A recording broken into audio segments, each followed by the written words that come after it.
Komið sæl og blessuð og verið velkomin í föstudags þáttinn sem við tökum núna í Pakkhúsinu í innbænum á Akureyri. Við ætlum að fara víða völl eins og svo oft í föstudagsþættinum. Við ætlum til dæmis að hitta breskt par sem að elskar íslenska tónlist og kemur gaggjart hingað til Íslands og til Akureyrar til þess eingöngu að hlusta á íslenska tónlist.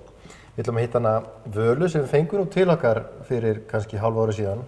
Þá vorum nú með smá plan að fara og gerast ljónabóndi. Eða ætla að hjálpa til á ljónabúgarð og núna bara komið að þessu, hún að fara bara eftir örfá dag og við ætlum aðeins að heyra í henni aftur hvort henni lítist ekki ennþá mjög vel á þetta.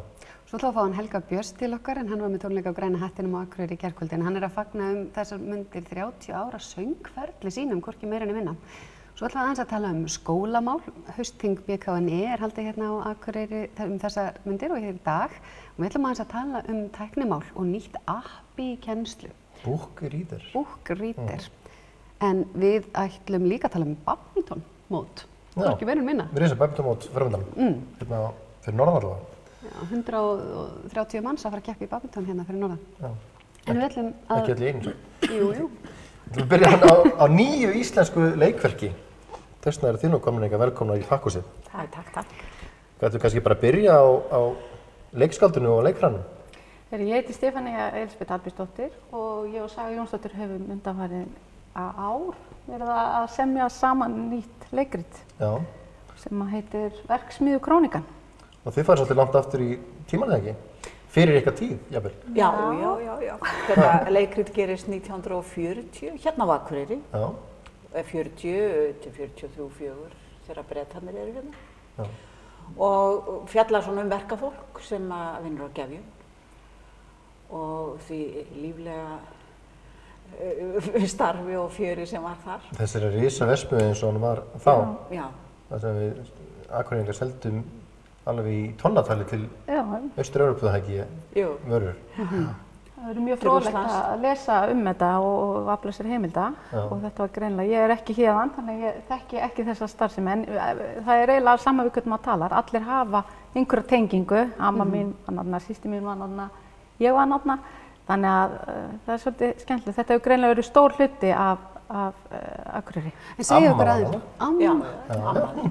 Hún var í búðinni. Já, hún var í búðinni. Meðal annars. Já, undir það síðasta, þegar hún var að vinna síðast á verksmiðjunni. Ég veit ekki hvort hún var á verksmiðjunum sjálfum. Ég held hún hafi verið eitthvað inni þannig, svo var hún mestmengir í búðinni. Já.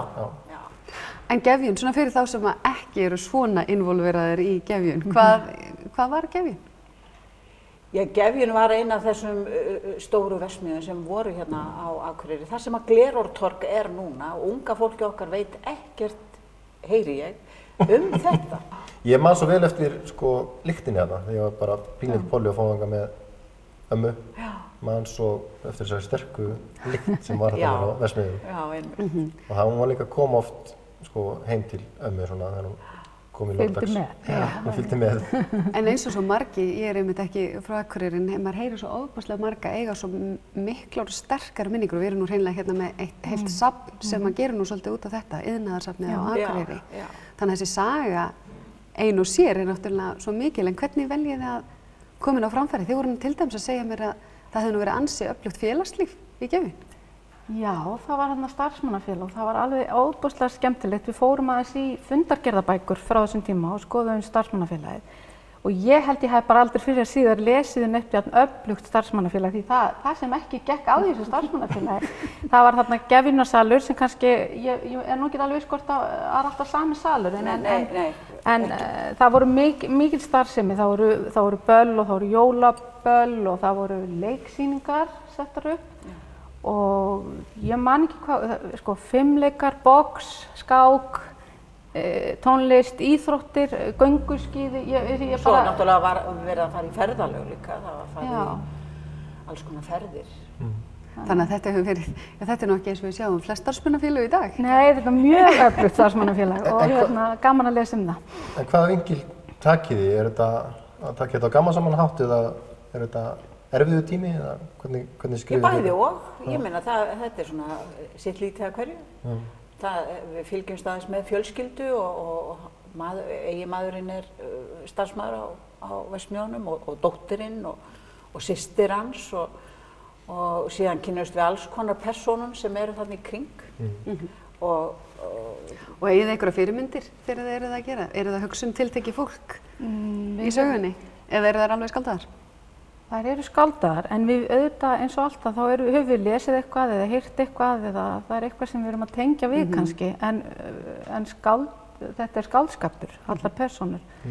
Þannig að engin persóna á sér var til í verunni, en þetta er auðvitað faðir minn var á Verksmiðjunum og hann var formaður iðju félags verksmiðjufólks í áratugi og þessi maður þarna, heimilisfaðirinn, hann er verkamaður og hann er í verkalýðsbaráttunni og það er náttúrulega fólk er að berjast þarna fyrir bættum kjörum en þetta er nú sko þetta hljómar kannski eitthvað óægilega erfitt en það er gaman og gaman sem í þessu Þetta er svona bland af sögu og staðreyndum en líka kannski og kannski fært til í tíma eitthvað þannig að við erum kannski að taka einstaka atvik eða atburði sem við höfum heyrt eða lesið og bætum inn í það kannski ekki endilega í réttri tímaröð eða annað eða í réttu samhengi en svona reynum að nýta svolítið það sem við höfum lesað okkur til í heimildum.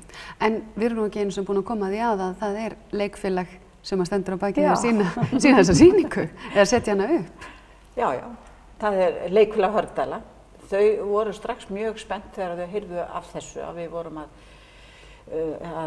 bjástra við þetta við Berta og hérna ég hugsa sér svona 1,5 ár síðan að ég sagði henni frá þessari hugmynd minni að ég var búin lengi að ganga með verksmiðjurnar. Mér fannst þetta einhvern veginn svo skemmtilegt og náttúrulega dálítið nálægt mér. Ég átti heima neðst í byggðaveginum til dæmis og ég man því ég var svona 10 ára gömul þá satt ég í eldhúsglugganum og horfði á fólki streyma út úr verksmiðjunum. 1000 manns og það voru ekki margir á bílum þá. Þannig að þetta var svo merkilegt, mér fannst þetta og gefjunarflautan og svo bara, það var alltaf flautað þegar fólkið fór mat. Bara svo frímínútur. Þetta var líka á þeim tíma þar sem fólk var með aðra vinnu utan gefinu. Það voru sem að vinna, tvöfalda vinnu, sko bara góða vakt þarna og svo var bara að koma næstu vinnu eftir síðan flautu, sko. Maður heyrir endalausar hetjusögur að minnsta kosti frá þessum tíma. Og það er alltaf skemmtilegt þegar maður er að tala við þetta fullorðna fólk sem ég talaði við föður systur mína sem er sko komin yfir nírætt og systir mín sem er 85 ára og hún mann mjög lengi á Verksmiðjunum og marga fleiri og allir segja það saman, það var svo agalega gaman. Ég hélt nefnilega að þetta hefði ekki verið skemmtileg vinna en það var eitthvað við þetta. Starfsmannafélag. Starfsmannafélag, líkilatriði. Hver er alltaf, Já, ég var að fara að segja það sem þú ert að fara að segja. Já, ég ætlaði að vera að tala föt þeirra, nei. Já, það veistu mér svona. Hvenær ætlið þið að frumsýna?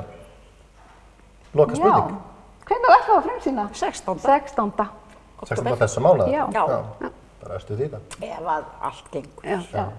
Svo á að ganga og sem það gerir. Örugglega. Ljómandi. Þá bara þökkum við ykkur til langar að segja eitthvað. Nei. Við erum eftir að koma í heimsókn þegar þið byrjuð að sýna og svona. Já, það var í gangi. Endilega. Það er rosalega mikið fjör. Það er 20 leikarar og það er aldeilis handagangur í öskjunni þarna á Melum núna. Eins og að vera. Alveg nákvæmlega eins og að vera. Takk fyrir komuna og við ætlum bara að halda áfram hérna í föstudagsþættinum eftir augnablik. Það ætlaði að hitta hana Möl og tala um Ljónsunga við hana.